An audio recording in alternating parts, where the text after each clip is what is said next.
Assalamualaikum warahmatullahi wabarakatuh. Waalaikumsalam warahmatullahi wabarakatuh. Om Swastiastu. Namo Buddhaya. Salam kebajikan. Ini pagi luar biasa ini kantor ini. Hebat betul kita lihat. Hadir di sini seluruh tokoh-tokoh yang hebat. Pimpinan Forkopimda semua hadir, ada Pak Kajati, ada Nona Manis yang ngurusin BPS juga hadir, tokoh-tokoh yang hebat semua hadir untuk pimpinan OJK, pimpinan BPKP, semua hadir untuk memberikan restu terhadap sebuah gedung yang hebat ini.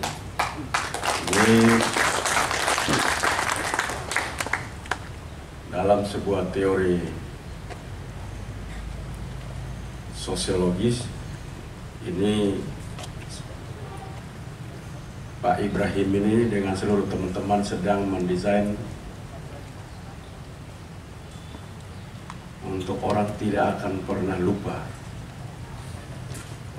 Ini menolak kematian namanya, denial of death, menolak kematian. Jadi gedung karya-karya kita, tanam jagung, panen sapi, kerja apapun yang kita buat kalau berhasil baik dan diingat orang, itu namanya kita sedang menolak kematian. Jadi ada orang hidup 109 tahun, mati baru kita tahu, ternyata hidupnya panjang, karena dia nggak ada guna selama hidupnya.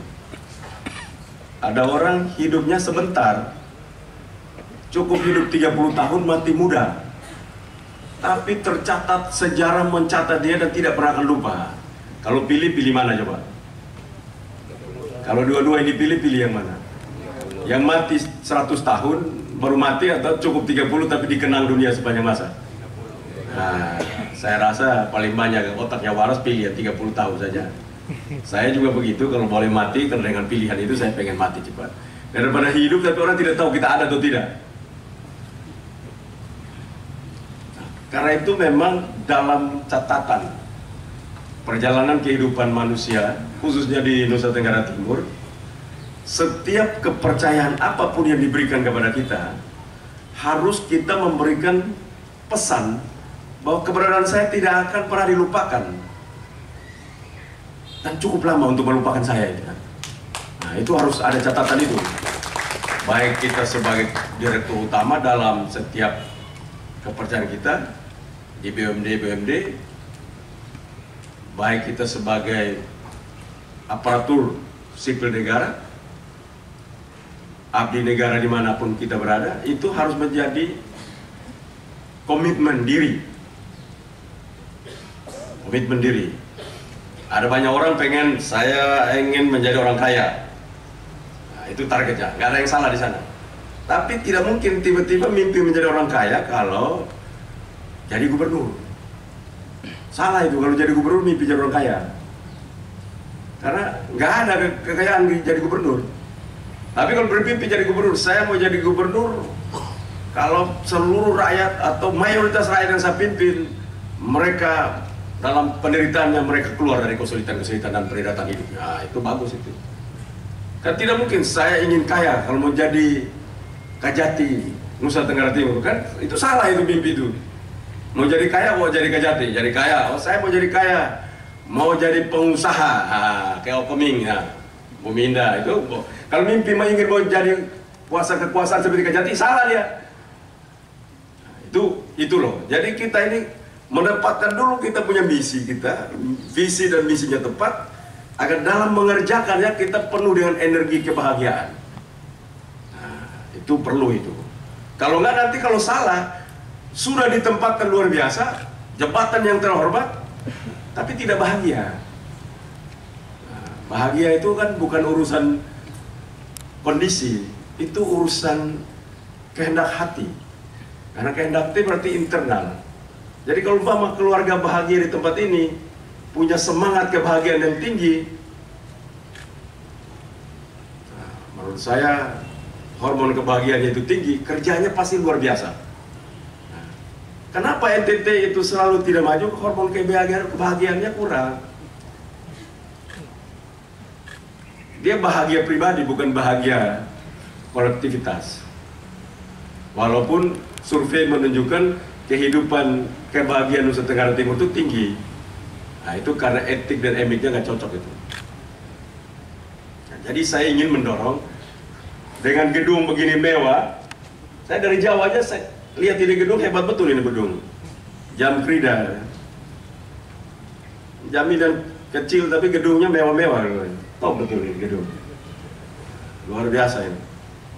Karena itu kita mendoakan, semua yang hadir pasti mendoakan untuk Jamkrida harus menjadi tulang punggung untuk membawa kebahagiaan khususnya kepada mereka yang hidup di dalam usaha mikro, kecil, menengah.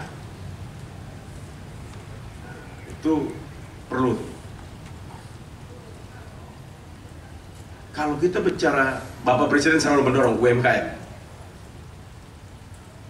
Kita melihat UMKM itu sebagai kelompok-kelompok yang perlu dikasihani. Itu pemahaman kita yang keliru di sana. Banyak orang melihat UMKM sebagai kelompok-kelompok yang perlu dikasihani. Padahal sebenarnya salah. Itu kelompok di mana denyut nadi pembangunan dapat diukur dari seberapa banyak sebuah daerah mampu memberikan kekuatan pada UMKM.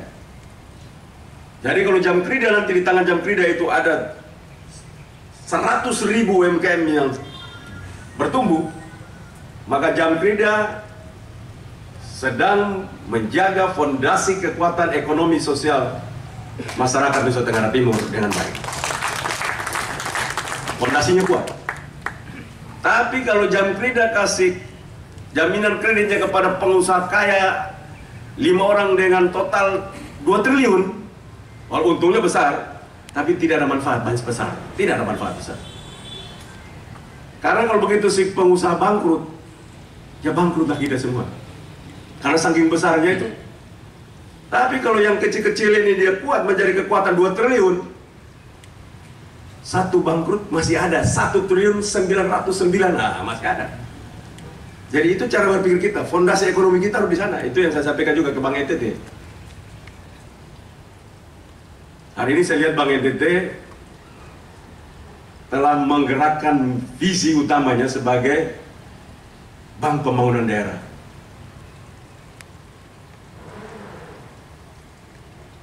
Kenapa? Karena bergerak di sektor itu. Kalau Bank NTT nanti keuntungannya besar, sumbangnya dari mana?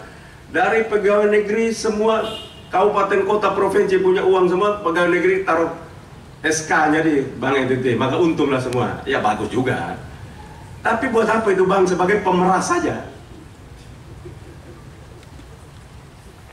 Untungnya datang dari kelompok-kelompok yang menaruh nasib di situ, tidak memberikan kontribusi dalam pembangunan ekonomi, produktivitas tidak hadir di sana. Nah, ini catatan dari saya. Dan Nusa Tenggara Timur membutuhkan banyak orang yang peduli kepada kelompok-kelompok ini. Peduli, bukan peduli saya, tapi kita memiliki kekuatan besar. Contoh Kelor. Saya sebentar lagi mau berhenti jadi Kelor. Kelor ini masih belum menjadi kekuatan. Padahal ini disebut miracle tree, pohon ajaib. Tidak ada satu pohon pun di dunia ini.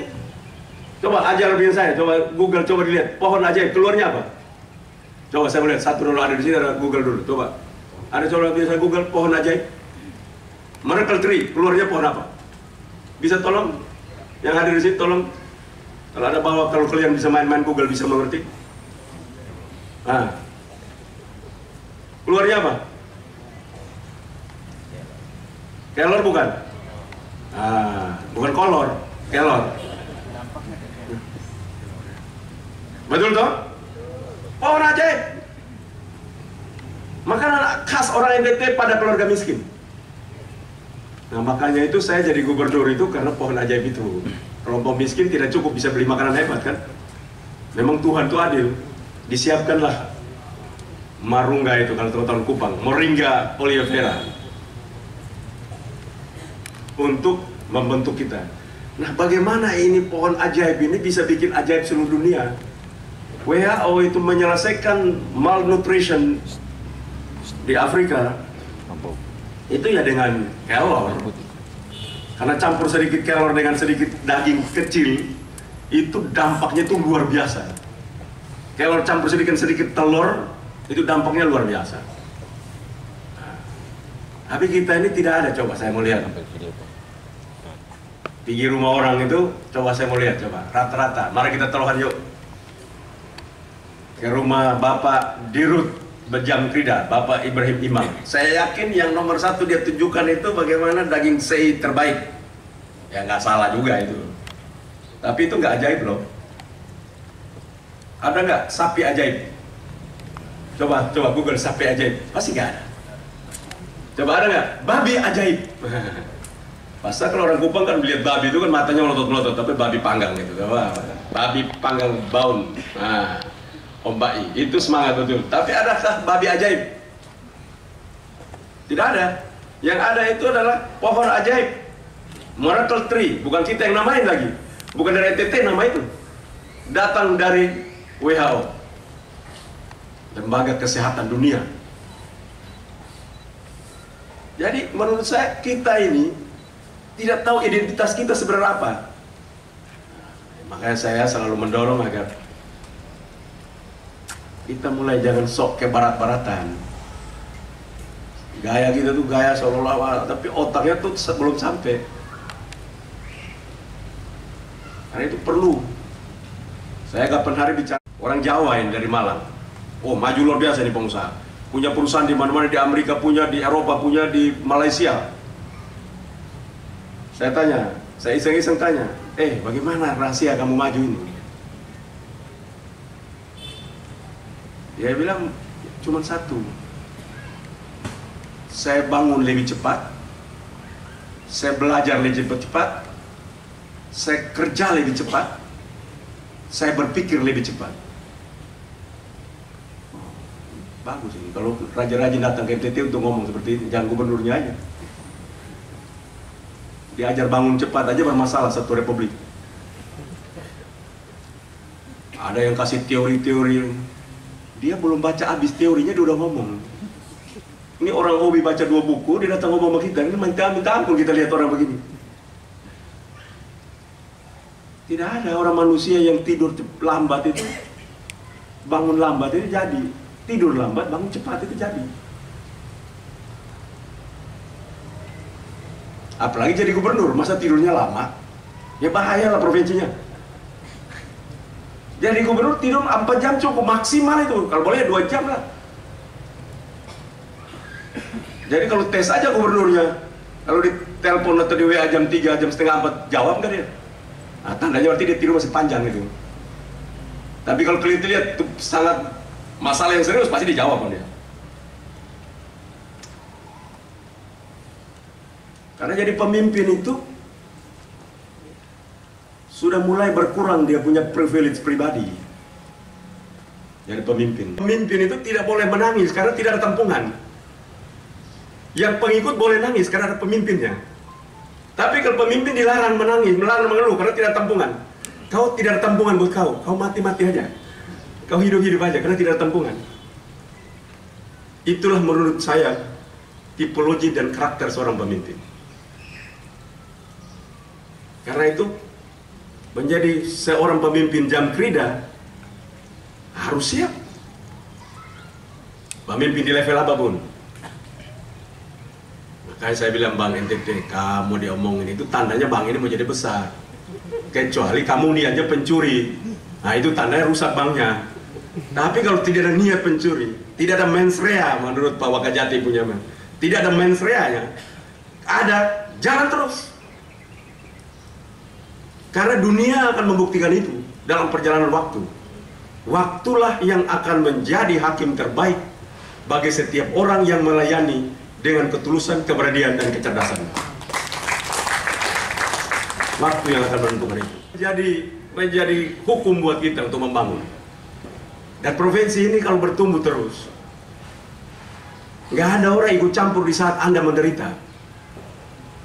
Mereka berbicara segala macam, segala teori, Tapi waktu Anda menderita, mereka tidak datang untuk menyampaikan teori itu membantu kamu. Tidak ada. Mereka hanya menunjukkan diri di segala macam media seolah-olah mereka pintar, seolah-olah. Tapi mereka tidak ada peduli dengan apapun. Kita yang tahu, kita yang menjalankan. Pemimpin selalu tahu apa yang dilakukan dan tidak pernah mendengar siapapun. Karena pemimpin itu dilarang untuk mendengar para pencuri mimpinya. Jangan pernah memberikan ruang kepada orang-orang yang mencuri mimpi kamu. Dan itu cukup berat. Hari ini, mimpi Jam Krida. Bagi saya seorang gubernur, mimpi kamu harus mampu untuk menjaga 100.000 minimal UMKM. Harus dibuat dalam kepemimpinan Ibrahim Imam. Jadi mulai dari sekarang catat sudah, berapa yang kamu punya. 100.000 itu kerjasama dengan siapa? Ada OJK di sana, ada Bank NTT di sana, ada lembaga-lembaga lain, ada Mandiri, ada Bank BRI, semua bisa kolaborasi di sana. Kolaborasi untuk membangun itu. Karena kita memiliki itu, kekuatan kita banyak. Dia akan bertumbuh lebih hebat lagi. Ini provinsi akan berkembang sangat luar biasa. Tapi kalau tidak kita mulai menyadari bahwa provinsi ini hebat, nanti yang hebatnya pendatang, orang-orang dari luar datang, lalu kita menonton. Kita terus asik untuk bagaimana komen di Facebook. Tidak mengerjakan sesuatu yang kita harapkan. Nanti orang sudah makan enak, kita tetap makan berat. Indomie, telur tidak ada, karena juga tidak bisa mampu. Ya Indomie pas-pasan. Syukur-syukur kelor, dia sadar. Jadi ada protein tambahan. Bagus itu, kelor. Karena itu, saya kalau makan di rumah, Indomie telur tambah kelor. Pasti. Jadi orang bilang makanannya kok nggak bergizi? Enak aja kalau Indominya nggak bergizi. Campurannya bergizi. Nah, campurannya, karena telur dan kelor. Ya. Karena itu saya harapkan semangat yang telah diberikan, saya lihat PAD-nya juga sumbangan bagus, terima kasih Pak Bim, tapi tidak cukup bagi saya sebagai orang gubernur. Standar saya memang tidak cukup seperti itu. Jadi terus di-push semangat yang ada, kerja yang bagus ini dengan kantor yang bagus, saya yakin pasukan makin semangat. Nah, ini tidak biasa, tapi saya akan sampaikan. Kantor-kantor itu selalu masuk itu di NTT rata-rata. Saya selalu ketemu satpam muka seram semua. Mukanya seram. Kalau bapak kalau boleh, namanya Jam Krida pelayanan. Kalau masuk itu lihat dia, selamat pagi. Jangan, selamat pagi. Waduh, jantung kita copot sudah setengah mati. Kita hidup udah pikir setengah mati, yang datang tiba kumisnya panjang, selamat pagi. Aduh, lemas langsung itu. Kalau bilang, selamat pagi Pak. Aduh, pagi. Enak begitu kita dengerin. Begitu juga saya waktu masuk jadi gubernur di sini, pagi-pagi begitu sampai Pol PP berdiri gagah-gagah emang. Selamat pagi Bapak. Kau besok jangan di situ lagi. Kau menurunkan saya punya semangat 50%. Tapi kalau yang berdirinya itu bagus, motornya indah. Ya bukan berarti kalau satpam itu tidak boleh ada, bukan. Maksud saya tolong diatur waktunya dan tempat yang cocok.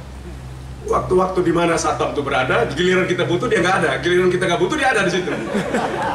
Itu diatur.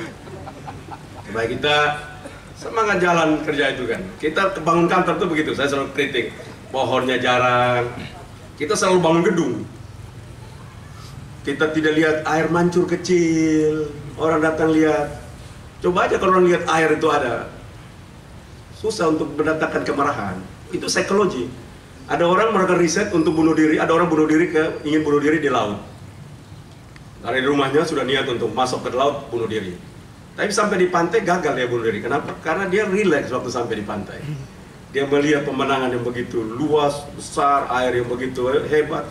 Dia turun stresnya, 50%. Begitu juga kita, panas-panas kalau datang lihat gedung berdiri begitu, kaca melotot sampai kita matahari nampal hantam kita punya mata. Ada lagi, ada emosi sedikit dari rumah, itu ada salah-salah sedikit. Nah, itu tambah naik gitu. tambah dengan satpam hormat lagi, tambah itu lebih jahat lagi. Nah, tapi kalau semua ada, maksud saya itu loh, ini bagus gedungnya. Tapi kalau bisa ditambah perintil-perintilnya begitu kan, ada semangat kalau gitu loh. Contoh lihat, Ketua OJK. Kalau fotonya pakai jas hari ini, wah, keren lihat ini. Lihat begitu, orang yang datang pun senang bicara dengan dia. Itu loh, cara perlu juga itu. Walaupun ada orang bilang, packaging itu tidak perlu. Ada pepatah Arab bilang begini, kalau berpakaian indah, Anda akan dihormati sebelum duduk. Berpakaian indah. Tapi berilmu, Anda dihormati setelah duduk. Nah, jadi kalau dua-duanya lengkap, berpakaian dan berilmu, maka Anda dihormati sebelum dan sesudah duduk. Nah, jadi jangan hanya cuma berpakaian indah saja, otak tidak ada. Habis duduk orang bilang, kampret ya orang jauh-jauh. Ya kalau paling bagus yang nomor 2, tapi kalau bagus dua-duanya.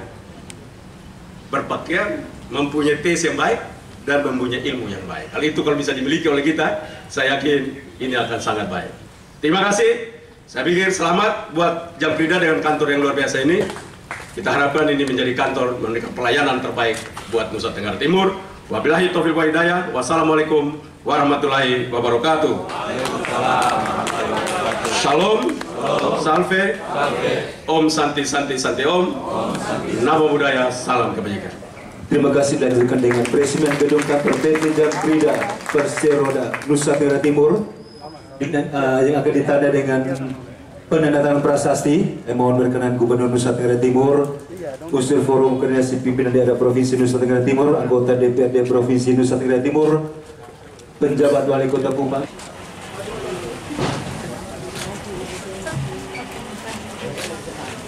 Baik, dengan memanjatkan puji syukur kepada Tuhan Yang Maha Kuasa dan dengan disaksikan oleh semua kita yang hadir di sini, perkenankan saya menandatangani prasasti ini sebagai bentuk diresmikannya Gedung Jam Krida Provinsi Nusa Tenggara Timur.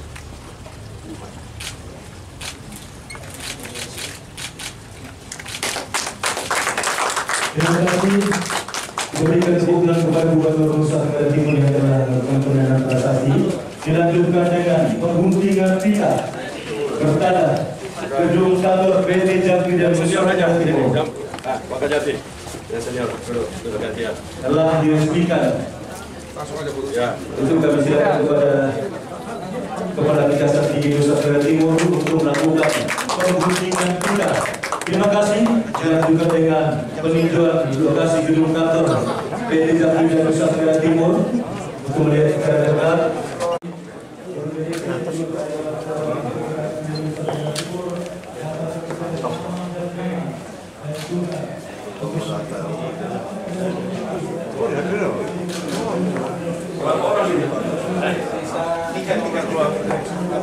Ayo, Silakan. Bapak bisa.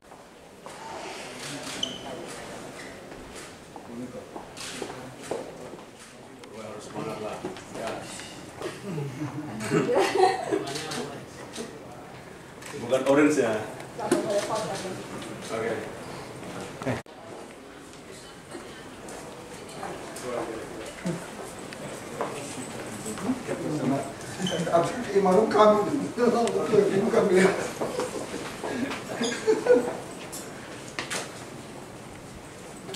Menggambarkan UMKM di sini. Jangan orang masuk begini, kursi begini. Ini kursi borjo ini. Iya kan? Iya. Kantor ini boleh dari luar gini, tapi isi di dalamnya harus UMKM. Ya. P3DN Bandung. Ya.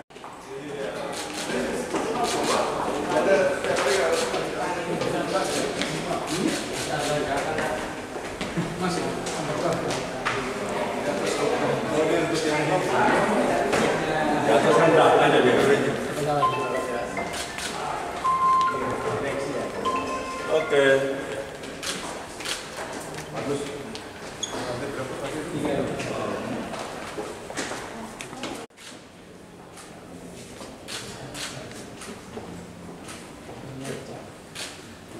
Oke, terima kasih.